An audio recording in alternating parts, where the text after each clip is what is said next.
Innal hamdalillah nahmaduhu wa nasta'inuhu wa nastaghfiruh wa na'udzu billahi min shururi anfusina wa sayyiati a'malina man yahdihillahu fala mudhillalah wa may yudlil fala hadiyalah.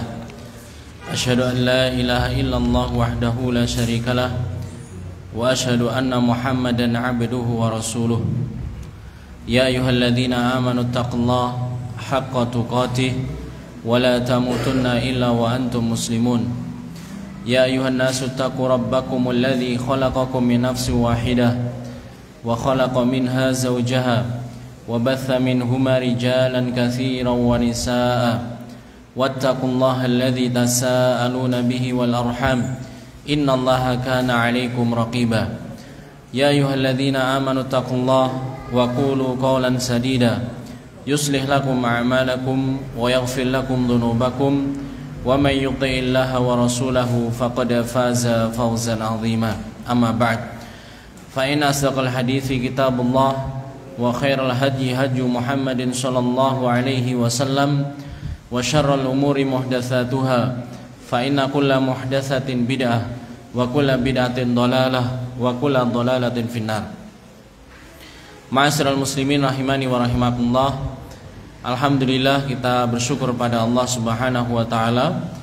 Pada malam kali ini kita diberikan taufik oleh Allah Subhanahu wa taala untuk bermajelis tafaqquh fiddin, mempelajari agama Allah Subhanahu wa taala. Semoga usaha kita ini masuk dalam hadis Nabi sallallahu alaihi wasallam, man yuridillahu bi khairan yufaqihu fiddin.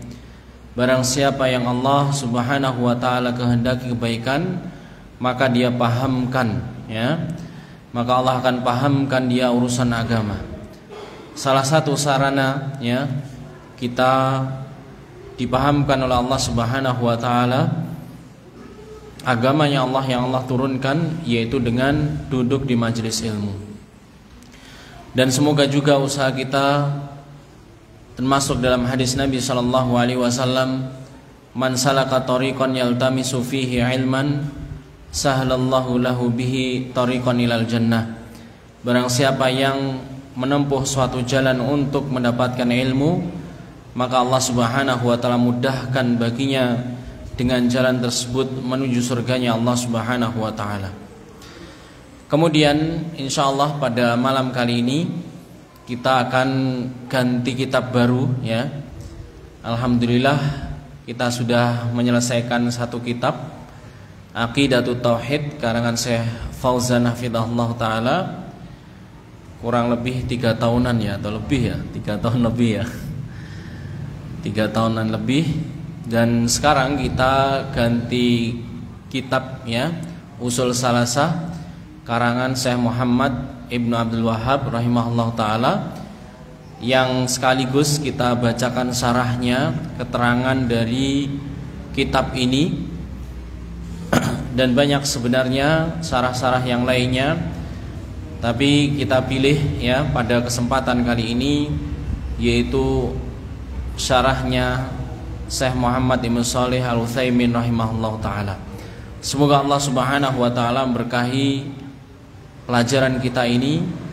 Semoga Allah Subhanahu wa ta'ala memberikan taufik kepada kita sehingga mampu istifadah, mengambil faidah dari kitab yang kita pelajari ini, dan kita bisa menuntaskan biidznillah dengan izin Allah Subhanahu wa ta'ala.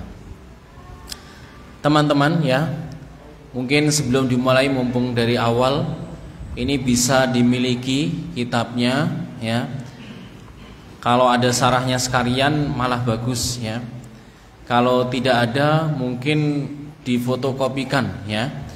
Difotokopikan matannya, ya. Nanti dibagi agar setiap taklim kita bisa menyimak, ya, dan kita bisa belajar sekaligus kitab yang ditulis para ulama kita. Bismillahirrahmanirrahim. Beliau rahimahullah ta'ala menyebutkan, ya, Bismillahirrahmanirrahim. I'lam rahimakallahu annahu yajibu alaina ta'allumu arba'i masaila. Al-ula al-ilmu wa huwa ma'rifatullahi wa ma'rifatu nabiyhi wa ma'rifatu dinil Islam bil adillah. Wa thaniyatu al-amalu bihi wa thalithatu ad-da'watu ilaihi. Ar-rabi'atu as-sabru 'alal adza fihi.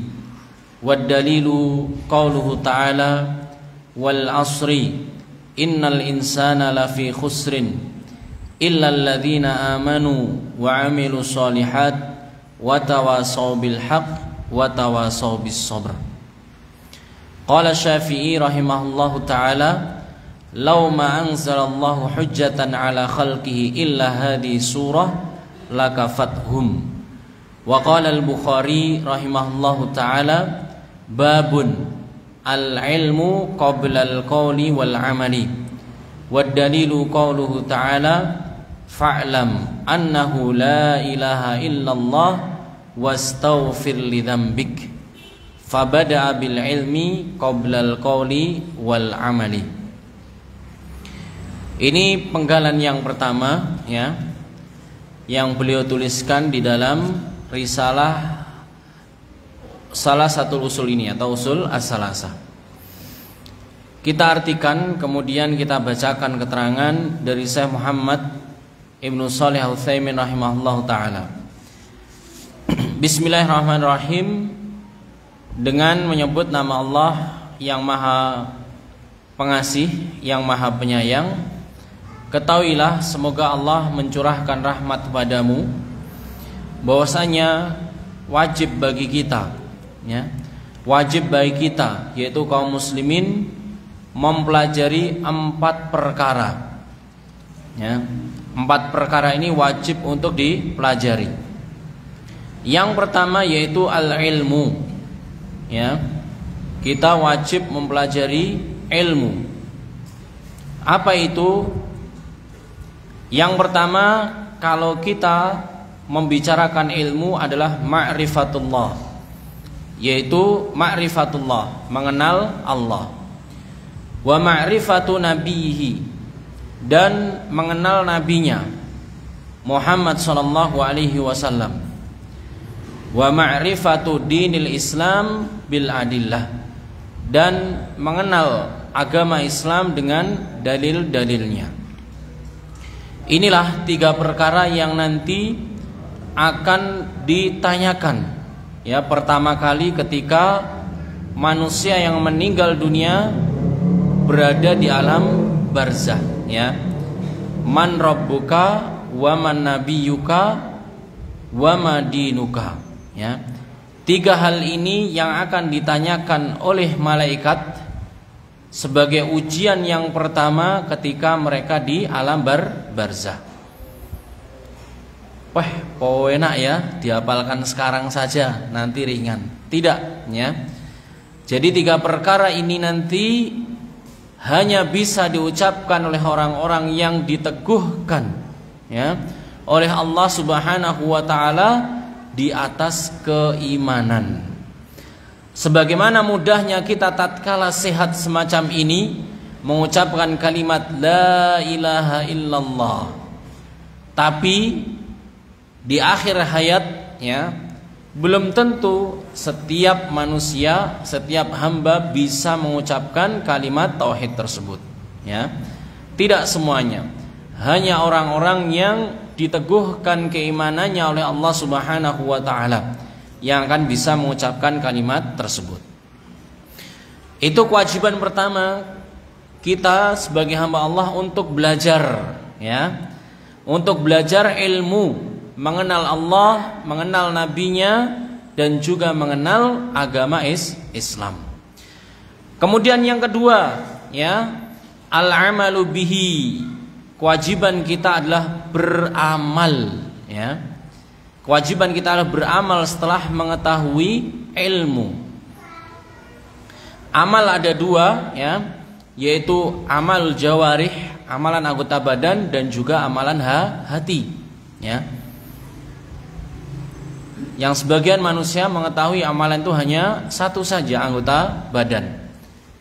Padahal hisabnya hati ini lebih berat, ya. Hisabnya hati ini lebih berat. Dan ada dosa-dosa yang tidak diampuni oleh Allah Subhanahu wa taala karena perkara hati ini. Sementara juga banyak dosa-dosa yang diampuni oleh Allah Subhanahu wa taala dengan amalan yang solih, amalan anggota badan, ya, dari dosa-dosa al-jawarih, anggota badan. Nanti akan disebutkan. Ini kewajiban yang kedua. Setelah dia berilmu, maka dia beramal. Kemudian kewajiban yang ketiga, ats-tsalitsatu ad-da'watu ilaihi. Kewajibannya adalah berdakwah. Dan ini berurutan, ma'asyiral muslimin rahimani wa rahimakumullah. Tidak mungkin seorang bisa beramal dengan benar kecuali kalau dia itu belajar. Tidak mungkin dia juga, ya, berdakwah kalau dia itu tidak memiliki ilmu. Dan Nabi SAW ketika mengutus para sahabatnya ini tidak sembarang sahabat, tapi para sahabat yang betul-betul, ya, diketahui oleh Nabi SAW memiliki keilmuan. Ini manhaj, ya, manhajun nubuwah atau manhaj salafus salih. Mereka itu ketika berdakwah membekali dakwahnya dengan ilmu. Kalau tidak demikian, yang terjadi mafsadahnya lebih besar daripada maslahahnya, ya. Kerusakannya ini lebih besar daripada kebaikan yang dia harapkan, ya. Maka ketika kita mencintai dakwah, kita pengen berdakwah, maka laluilah pertama kali kita harus mencintai ilmu. Kemudian ar-rabi'atu, kewajiban yang keempat adalah as-sabru 'alal adza fihi. Hendaklah kita itu bersabar, ya. Karena jalan ilmu ini sulit, ya. Jalan ilmu ini sulit. Tidak hanya duduk, ya, satu kali duduk, dua kali, sepekan, dua pekan, ya, enggak, tapi bertahun-tahun, ya, bertahun-tahun. Ingat Nabi SAW, beliau adalah pilihan Allah Subhanahu wa taala, asyraful anbiya wal mursalin, sebaik-baik di antara yang terbaik, yaitu para nabi dan rasul. Beliau menerima wahyu atau mempelajari agama ini sebanyak berapa tahun? Berapa? 23 tahun. Belajarnya berapa? 23 tahun. Maka jangan sampai kita, ya, kehilangan kesabaran, ya. Kita harus bersabar dalam menuntut ilmu, bersabar dalam beramal, kemudian bersabar juga dalam dakwah. Semuanya ada tantangannya sendiri-sendiri, ya. Ketika menuntut ilmu, ini rata-rata tantangan adalah masalah-masalah pribadi, ya. Ketika beramal, mulai ini tantangan dari keluarga.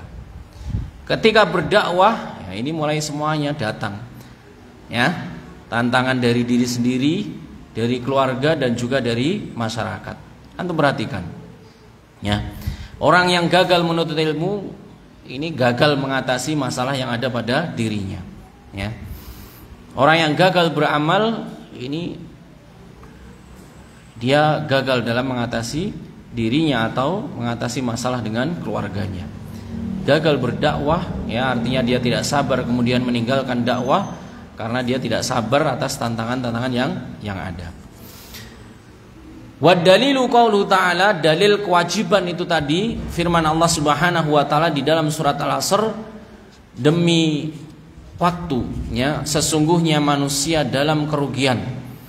Ya, ini ada di dalam ilmu ushul fiqh, ya, sesuatu yang disebutkan dan nanti akan dikecualikan, maka yang disebutkan ini lebih banyak, ya. Jadi banyak manusia itu yang rugi, tafsirnya demikian. Banyak manusia itu yang rugi, kecuali ada sedikit dari mereka yang tidak rugi. Siapakah mereka? Illal ladzina amanu, orang yang sibuk dengan urusan keimanan. Ini ilmu. Wa amilus solihat, orang yang sibuk dengan beramal solih, ya. Wa tawassaw bil haq, ini adalah dakwah. Wa tawassaw bis sabr, ini adalah yaitu kesabaran dalam tiga hal tadi. Kemudian setelahnya disebutkan qala Syafi'i, berkata Imam Syafi'i rahimahullahu taala, seandainya Allah tidak menurunkan ya suatu dalil, suatu hujjah untuk makhluknya, hujjah untuk apa? Menuntut ilmu, beramal, ya berdakwah, kecuali surat ini saja, maka cukuplah. Karena sudah disebutkan secara beruntun ya, dan juga disebutkan secara lengkap kewajiban seorang hamba yang beruntung ya. Dia mendalami keimanan, beramal soleh dan berdakwah.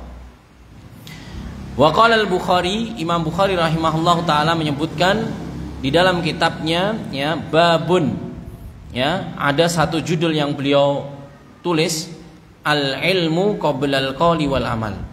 Ilmu sebelum berkata dan beramal. Ya. Jadi harus berurutan.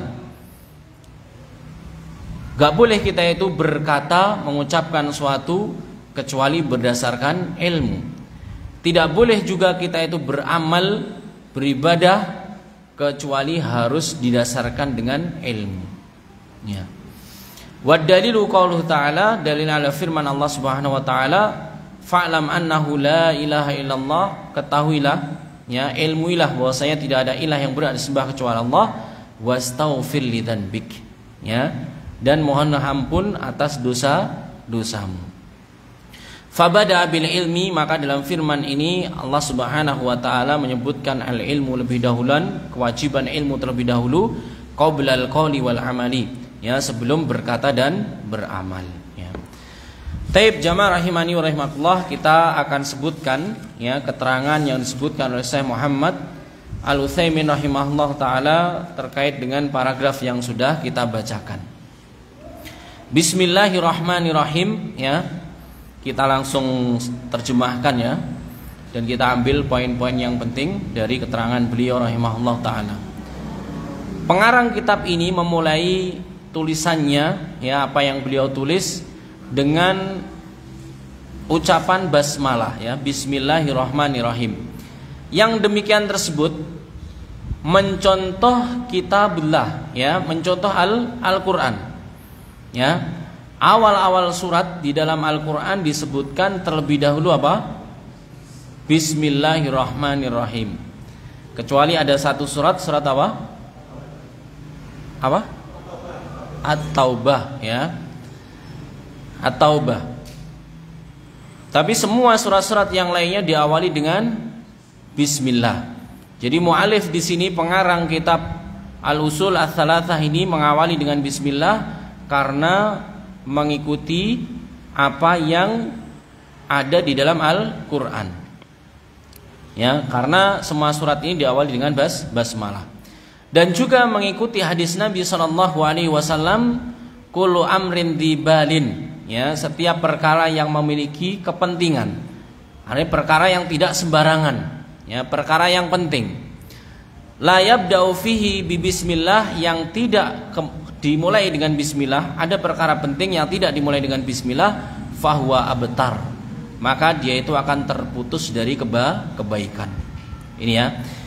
Ini tentang hadis ini diperselisihkan, ada yang mensahihkan, ada yang mendhaifkan, tapi disebutkan ya ketika Syekh Utsaimin ditanya tentang hal ini hadis yang disebutkan secara turun temurun ya oleh para ulama ya, yang tentunya ini ada asalnya ya, yang tentunya ini dari asalnya itu maksud dari Rasulullah SAW. Maka ketika seseorang mengawali sesuatu yang baik tersebut dengan Bismillahirrahmanirrahim, mencontoh Al-Quran dan juga mencontoh ya Rasulullah SAW. Karena beliau SAW ketika menulis surat ya ke para raja, maka beliau memulainya dengan menuliskan Bismillahirrahmanirrahim. Ini ya. Jadi demikian ya, ketika misalkan antum punya catatan taklim ini ya, hari ini misalnya tulis awali dengan Bismillahirrahmanirrahim. Gitu ya. Awali dengan tulisan Bismillahirrahmanirrahim. Kita niatkan mencontoh apa yang tertulis di dalam Al-Quran. dan juga apa yang dilakukan oleh Nabi SAW, dan juga yang disebutkan ya oleh Nabi SAW terkait dengan keberkahan mengawali dengan bismillah tersebut.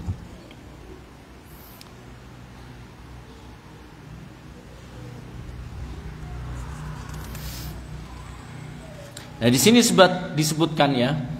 Jadi bismillahirrahmanirrahim ini ada dua faedah ya ketika kita mengawali aktivitas kita, baik itu menulis atau beramal yang lainnya ya.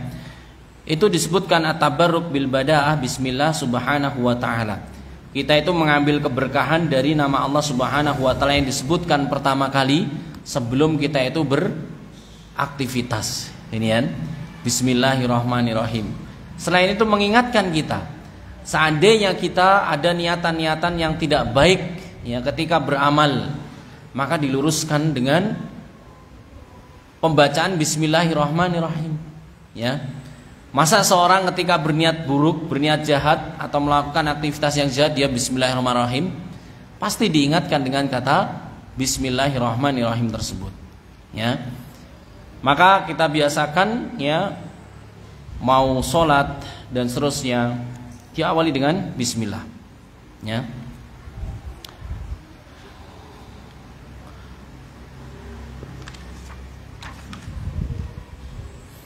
Kemudian lafdzul jalalah ini adalah nama khusus bagi Allah Subhanahu wa taala. Bismillahi, Allah gitu ya maksudnya. Ini khusus bagi Allah Subhanahu wa taala. Nama-nama Allah Subhanahu wa taala ini jumlahnya sangat banyak sekali. Ada sebagian yang itu khusus bagi Allah Subhanahu wa taala, ada yang sebagian itu bisa digunakan untuk menamai makhluk ya, atau mensifati makhluk. Ada sebagian yang demikian tersebut. Tidak semuanya. Tapi khusus lafdzul jalalah Allah ini tidak boleh dinamakan ya selain Allah Subhanahu wa taala. Ya. Dan ada sebagian nama yang lainnya, misalkan nanti ada disebutkan Rahim, ini enggak boleh. Maaf Rahman ya. Rahman ini tidak boleh. Yang boleh adalah Rahim, ini boleh. Misalkan Razzaq ini juga enggak boleh. Ya.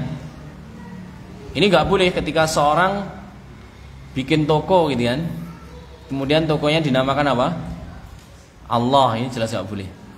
Atau Ar-Rahman, ini enggak boleh. Masjid Pak Ustadz, gimana itu? Boleh enggak namanya Masjid Rahman? Boleh enggak? Loh ada toh masjid. Ditambah bait ya depannya, Baitur Rahman kayak gitu ya. Ini baru diperbolehkan. Nama makhluk juga boleh ketika disandarkan di sana Abdun, misalnya Abdullah ya. Ini diperbolehkan. Abdurrahman. Bahkan ini disebutkan sebaik-baik nama adalah Abdullah dan Abdurrahman. Ya. Kita balik sini, jadi lafdzul jalalah Allah ini khusus bagi Allah Subhanahu wa taala. Kemudian bismillahi ar-Rahman. Ya, sekarang Ar-Rahman. Ar-Rahman ini adalah salah satu nama di antara nama-nama Allah Subhanahu wa taala ya, yang khusus bagi Allah. Ini ya, yang khusus bagi Allah berarti ya tidak boleh makhluknya Allah Subhanahu wa taala dinamai dengan nama ini. Ya, ingat. Ya, tidak diperbolehkan. Ada sebagian ya dari orang-orang kampung, pokoknya namanya diambilkan dari ayat Al-Quran gitu kan. Buka terus kemudian apa ditunjuk. Akhirnya temu namanya itu ada tetangga saya sudah meninggal. Itu namanya apa? Musyrikah. Musyrikah. Saya taunya itu juga sudah besar waktu itu kan, kelas SMP. Karena panggilannya kan Mbok Dekah gitu aja kan, nggak tahu. Ternyata nama lengkapnya adalah Musyrikah. Ada lagi saya punya teman namanya Rudad Ilaina gitu kan. Itu ya kasus itu, buka ayat Al-Quran kemudian dipilih. Rudad Ilaina, dikembalikan kepada kami. Kisahnya Nabi Yusuf gitu. Jadi penting enggak yang penting Arab gitu ya, enggak boleh ya. Tapi harus dilihat maknanya. Karena nama ini mengandung doa ya dan mempengaruhi orang tersebut. Meskipun itu belum tentu seperti itu ya, tapi ini bab doa. Ada beberapa nama di kampung juga namanya itu apa? Namanya sopan gitu kan. Harapannya kan orangnya sopan gitu ya. Ternyata tiap beli motor entah itu baru atau enggak baru, itu pasti knalpotnya itu diganti gitu kan. Diganti yang suaranya berisik gitu ya. Dan naiknya itu juga kenceng banget ya. Berarti kan bertolak belakang dengan namanya gitu ya. Barakallahu fik. Kalau orang Arab zaman dahulu, nama-namanya itu kalau laki-laki adalah diambil dari nama-nama binatang ya. Usama, terus apa lagi? Zaid misalkan. Kalau Zaid itu artinya apa? Bertambah ya. Kalau Z pakai ta itu artinya minyak gitu kan. Itu lambang-lambang apa? Kejantanan gitu kan. Kalau nama wanita adalah nama-nama bintang-bintang atau hewan-hewan yang menunjukkan kelembutan. Kembali ke sini, jadi Ar-Rahman ini adalah nama khusus bagi Allah Subhanahu wa taala, tidak boleh makhluk dinamai atau disifati dengan nama ini atau sifat ini. Ya. La yutlaqu ala ghairihi, tidak boleh digunakan untuk selain Allah. War-Rahman, dan maksud dari Rahman tersebut maknahu adalah al-muttasifu birrahmah al-wasi'ah. Jadi nama Allah Ar-Rahman ini kandungan maknanya pemilik rahmat ya yang sangat luas. Ini pentingnya kita mengenal Allah Subhanahu wa taala. Nama Allah Subhanahu wa taala Ar-Rahman artinya pemilik rahmat yang luas. Rahmat itu apa? Rahmat itu kalau digandengkan dengan ya perbuatan seorang hamba, ketika seorang hamba melakukan perbuatan dosa, diampuni oleh Allah Subhanahu wa taala. Ya. Ketika seorang hamba melakukan suatu amalan, maka amalannya diterima oleh Allah Subhanahu wa taala. Gitu kan? Ini arti rahmat yang luas tersebut. Dan seluruh kebutuhan hajat ya yang dimiliki hamba dicukupi oleh Allah Subhanahu wa taala. Kita harus yakin ya, dengan keyakinan nama Rahman dan Allah Subhanahu wa taala memiliki rahmat yang luas, orang yang berdosa tidak akan pernah putus asa ya. Tidak ada namanya pesimis ya.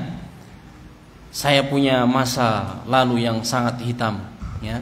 Tapi kalau dia mengetahui Allah Subhanahu wa taala pemilik rahmat yang luas, maka dia optimis, terus bertaubat, beristighfar kepada Allah, karena rahmatnya Allah Subhanahu wa taala sangatlah luas ya. Jamaah yang dimuliakan Allah Subhanahu wa taala, ini pentingnya kita mengenal Allah Subhanahu wa taala. Dan ini bukan janji saja, bukan teori saja, tapi disebutkan sebagian kisahnya oleh Nabi SAW. Ingat sabda Nabi SAW yang menceritakan ya, seorang yang membunuh berapa? 100 orang ya. Wah, ini sangat kejam sekali gitu kan. Hercules saja kalah mungkin ya. Ada Hercules, ada satunya sampai ini. Ini 100 ya, dia belum melakukan kebaikan, hanya bertekad bertaubat kemudian meninggal dunia, diampuni oleh Allah Subhanahu wa taala, dirahmati, diampuni dosa-dosanya, dimasukkan oleh Allah Subhanahu wa taala ke dalam surga. Ya. Berikanlah kabar gembira tentang rahmat Allah Subhanahu wa taala ini. Mungkin orang tua kita, saudara kita, teman-teman kita yang merasa dia sudah terlanjur melakukan perbuatan dosa. Ini kan? Demikian juga yang malas-malasan beramal, ya. Dengan rahmat Allah Subhanahu wa taala dia mengenalnya, maka dia akan semangat beramal. Allah Subhanahu wa taala memiliki 100 rahmat. Disebutkan dalam hadis Nabi sallallahu alaihi wasallam. Satu rahmat Allah turunkan ke dunia ini. Satu rahmat saja.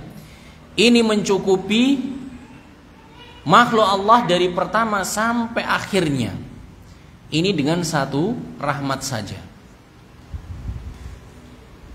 Kemudian yang 99 sisanya akan diberikan di akhirat kelak. Maka yang beramal ini akan semangat, ya.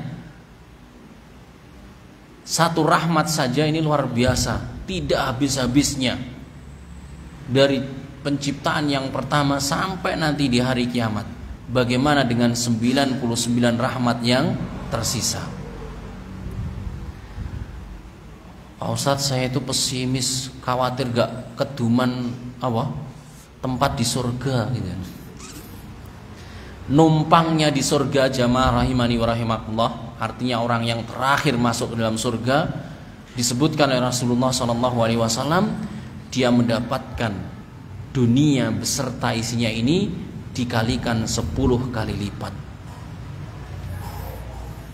Ini yang paling akhir, penumpang yang paling terlambat masuk surga. Mendapatkan apa kata Rasulullah? Dunia beserta isinya dikalikan 10 kali lipat. Allahu Akbar. Ini yang diketahui para sahabat Nabi SAW, sehingga mereka menginfakkan seluruh harta yang dimiliki. Ada sebagian separuhnya, ada sebagian gak memiliki harta, dia korbankan nyawanya. Ada sebagian dari mereka rela hidup miskin, akan tapi dekat dengan Rasulullah SAW, karena mengetahui rahmatnya Allah Subhanahu wa taala sangatlah luas. Ya. Sedangkan orang-orang yang jahil, mereka berebut, ya, satu rahmat yang mungkin sedikit sekali, ya, dari rahmat dunia ini. Taib, ini Ar-Rahman. Kemudian Ar-Rahim yutlaqu 'ala Allah azza wa jalla wa 'ala ghairihi. Boleh, ya, digunakan untuk Allah dan juga untuk selainnya. Nah, misalkan kita lihat, ya, ada bayi namanya Rahimah, ini diperbolehkan, atau namanya itu Rahim, atau seorang disifati ar-rajulu rahimun, ini boleh, ya. Seorang laki-laki yang gampang memberi, gampang kasih sayang, seorang wanita yang penyayang, ini boleh pakai sifat apa atau nama Rahim atau Rahimah, ya, karena ini untuk Allah dan juga untuk selainnya. Adapun maknanya ketika ini diberikan pada Allah Subhanahu wa taala Ar-Rahim, Dzurrahmah al-Wasilah. Kalau tadi Ar-Rahman Dzurrahmah al-Wasi'ah, yang luas. Kalau ini pemilik rahmat yang terus menerus, yang bersambung, ya. Bedanya apa? Kalau Rahman tadi rahmatnya itu menyeluruh, yang kafir ini juga diberikan rahmat, ya. Bahkan di dunia ini diberikan sebagian mereka kesehatan yang luar biasa, ya, kekayaan, kekuasaan dan seterusnya. Seperti siapa? Fir'aun, seperti Qarun, dan juga kita saksikan orang-orang kafir zaman sekarang ini. Ya. Karena Allah Subhanahu wa taala memiliki rahmat yang luas, diberikan kepada siapa saja, ya, dari hamba-hamba Allah Subhanahu wa taala, tanpa memandang apakah dia itu taat, apakah dia itu maksiat, apakah dia itu muslim atau kafir. Gitu kan? Maka kalau ditanya, loh Pak Ustadz kayak lo gak tahu sholat, gitu kan, sehat terus, gitu kan, orangnya juga kayak raya, gitu kan, sukses dan seterusnya.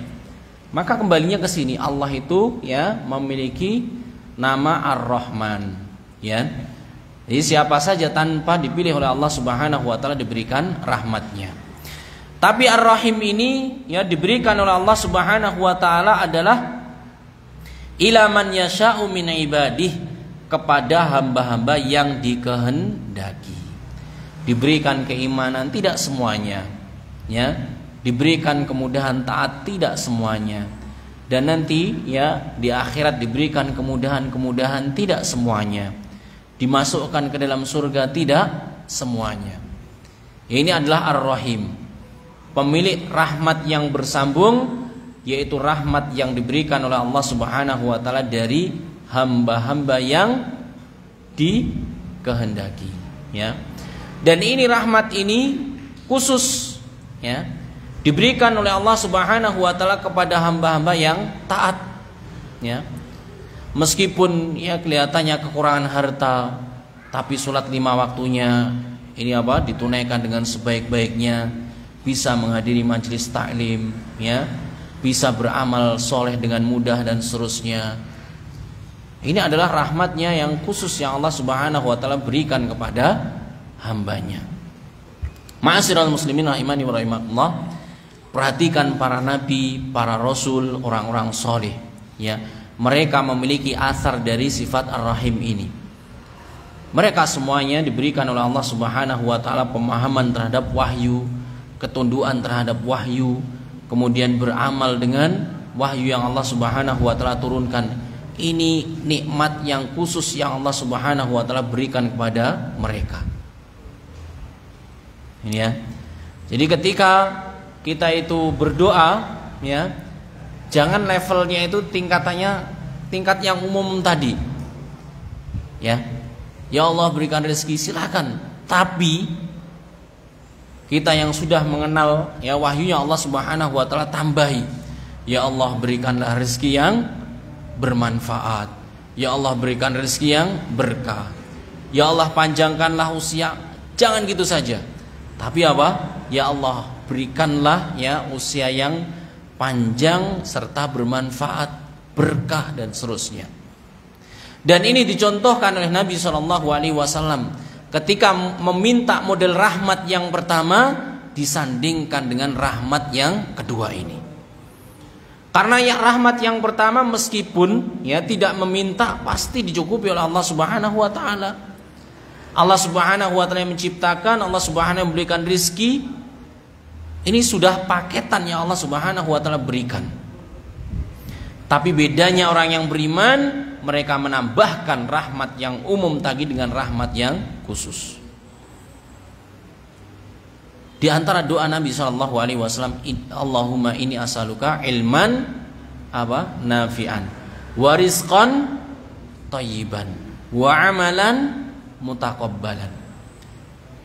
Ilmu yang bermanfaat ini hanya orang-orang yang dikehendaki oleh Allah Subhanahu wa taala.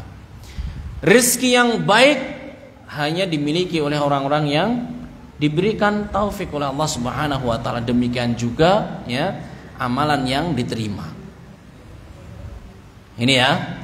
Jadi silahkan meminta bagian rahmat yang pertama tadi, yang umum baik orang muslim, orang kafir ya. Tapi tambahkanlah dengan jenis rahmat yang kedua yang khusus bagi hamba-hamba pilihan. Ya, pengen kendaraan silahkan. Ya Allah berikanlah saya kendaraan ini. Tambahkan ya. Agar saya bisa mengajak keluarga, tetangga dan seterusnya untuk bisa menghadiri majelis taklim. Tambahkan yang demikian. Ini bedanya orang-orang yang mendapatkan rahmat secara umum dengan rahmat secara khusus. Taib, ini makna secara singkat ya Ar-Rahman Ar-Rahim. Kemudian beliau mengatakan i'lam, ilmuilah ya. Al ilmu, kalau disebutkan ilmu adalah idraku syai' ya. Pengetahuan terhadap suatu alama huwa alaihi, sesuai dengan kondisinya ya. Dan ini ada beberapa tingkatan ya, tingkatan pengetahuan. Ya, cek apa yang kita miliki ini sudah tingkatan yang betul-betul ilmu atau masih tingkatan-tingkatan berikutnya. Tingkatan pengetahuan yang pertama al-ula al-ilmu, dia itu disebut sebagai al-ilmu. Apa itu? Wa huwa idraku syai' ala ma huwa alaihi idrakan jaziman. Ya, pengetahuan terhadap suatu sesuai dengan faktanya, ya, sesuai dengan kondisi yang sebenarnya. Ya. Misalkan itu kipas angin. Pernyataan saya ini kipas angin, ini ilmu atau bukan? Halo? Ilmu atau bukan? Ilmu, yaitu mengetahui sesuatu itu sesuai dengan fakta yang ada. Ini kepala, ilmu. Ini hidung, ilmu, dan seterusnya. Ini kan? Terus kemudian yang kedua, al-jahlu. Jahl ini kebodohan. Jenis yang pertama, al-jahlul basit, kebodohan yang ringan. Ya, apa itu? Adamul idrak bil kulliyah. Ya, dia tidak mengetahui sesuatu secara menyeluruh. Ya, kalau tanya misalkan itu apa, dia nggak tahu. Ya, maka ini dinamakan jahl basit. Kemudian al-jahlul murakkab. Yang ketiga, jahl murakkab. Idraku syai' ala wajhi yukhalifu ma huwa alaihi. Pengetahuan terhadap suatu yang menyelisihi hakikatnya. Ya. Kipas angin dia mengatakan ini adalah papan tulis misalkan kayak gitu.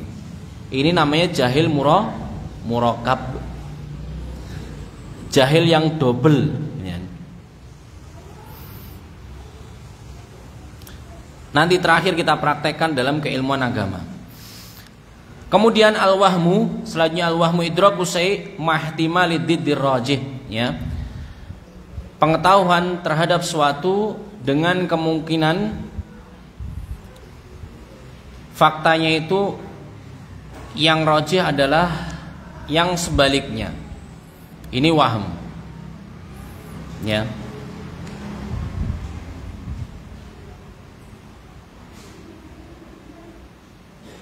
Gak bisa mengada-ngada saya. Mau tak contohkan itu. Kemudian ada asyak, keraguan-raguan. Ya. Idraku syai' mahtimali musawin. Ya, pengetahuan terhadap suatu separuh-separuh, kemungkinan benar, kemungkinan tidak. Gitu kan? Misalkan di situ ada bayang-bayangan tinggi, ya. Wah, ini Mas siapa yang tinggi ini tadi ya? Saya lihat tuh tinggi sekali tadi. Misalkan Muhammad, di antara kita ada Muhammad, dia itu paling tinggi, terus ada bayang-bayang tinggi, gitu kan? Wah, ini Muhammad ini. Ini namanya syak. Boleh jadi Muhammad, boleh jadi bukan. Ya, ini musawin ini ya. Kemudian dzan, ini yang keenam, dzan ya, disebut dzan idraku syai' mahtimali diddi marjuh, ya.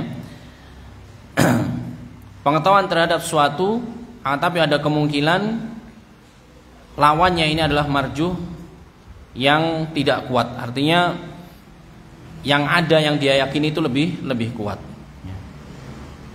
Ini tingkatan ilmu, ya. Jadi kalau dikaitkan ilmu ini misalkan dengan tingkatan tadi ya, dengan agama, kita misalkan bab sholat, gitu ya. Kita bab sholat, cara takbir yang benar, misalkan ya, cara takbir yang benar. Ini kita harus betul-betul mengilmui. Bagaimana mengilmuinya? Berarti pengetahuan kita itu harus sesuai dengan apa? Fakta yang dijelaskan oleh Rasulullah. Ya. Rasulullah ketika menyebutkan masalah sholat ini, shollu kama ra'aitumuni usolli. Ini pada para sahabat. Itu baru ilmu. Ya. Ketika Rasulullah menyebutkan dalam hadisnya, misalkan setinggi apa ini? Pundak atau setinggi telinga, ya, demikian. Kalau kita, keyakinan kita yang kita ilmui demikian atau demikian, berarti pengetahuan kita terhadap cara takbir tersebut kita sudah pada tingkatan ilmu. Dan yang demikian tersebut dipraktekkan ke dalam ilmu agama yang lainnya. Baru kita bisa dikatakan kita itu memiliki ilmu.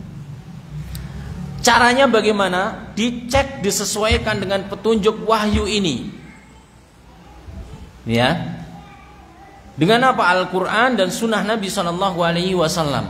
Kemudian cara memahami tersebut dengan pemahaman para sahabat Nabi SAW.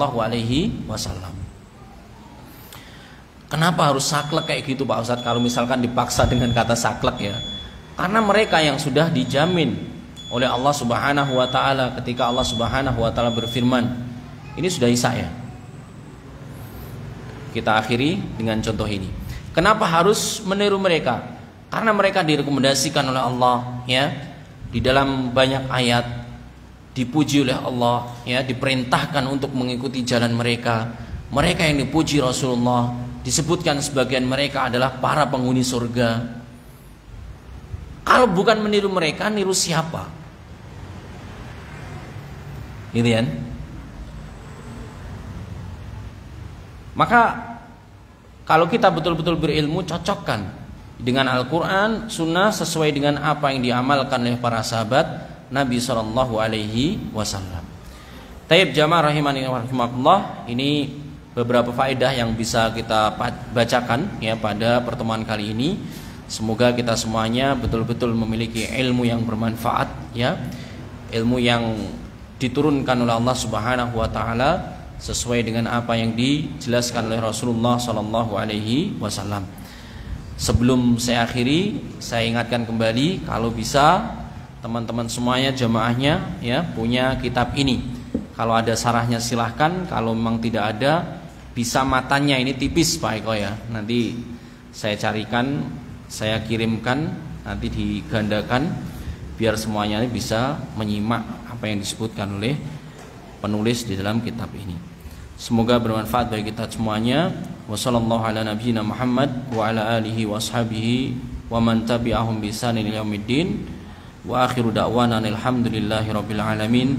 Wassalamualaikum warahmatullahi wabarakatuh.